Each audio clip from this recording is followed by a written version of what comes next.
Yes, এক গোলের জয়ে বছর শেষ করলো বাংলাদেশ। আর তাই বাংলাদেশের ফুটবল জয়ে কোটি টাকা পুরস্কারের ঘোষণা করলো ডক্টর ইউনূস। দর্শক, খবরের বিস্তারিত জানুন পুরো প্রতিবেদনে।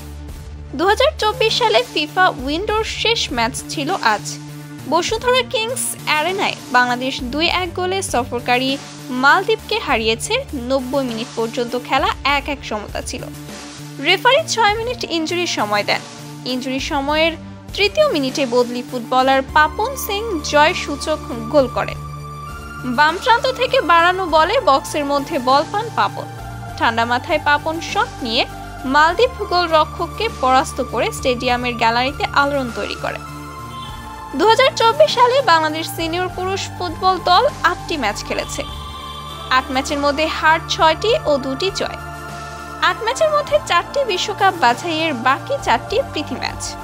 4 প্রীতি ম্যাচের মধ্যে মাত্র 1টি জয় ভুটানের বিপক্ষে আর 1টি জয় হোম ম্যাচে মালদ্বীপে। 8 ম্যাচে বাংলাদেশ মাত্র 3টি গোল করেছে। 2টি গোলই দক্ষিণ এশিয়ার প্রতিপক্ষ ভুটান এবং মালদ্বীপ। সেপ্টেম্বরে মোরসালিনের গোলে বাংলাদেশ জিতেছে। আজ মুজিবুর রহমান জনির গোলে বাংলাদেশ সমতা এনেছে। পরবর্তীতে পাপন সিং এর গোলে জয় আসলো। আন্তর্জাতিক অঙ্গনে বাংলাদেশের ফরওয়ার্ডদের অবস্থা এতেই ফুটে ওঠে।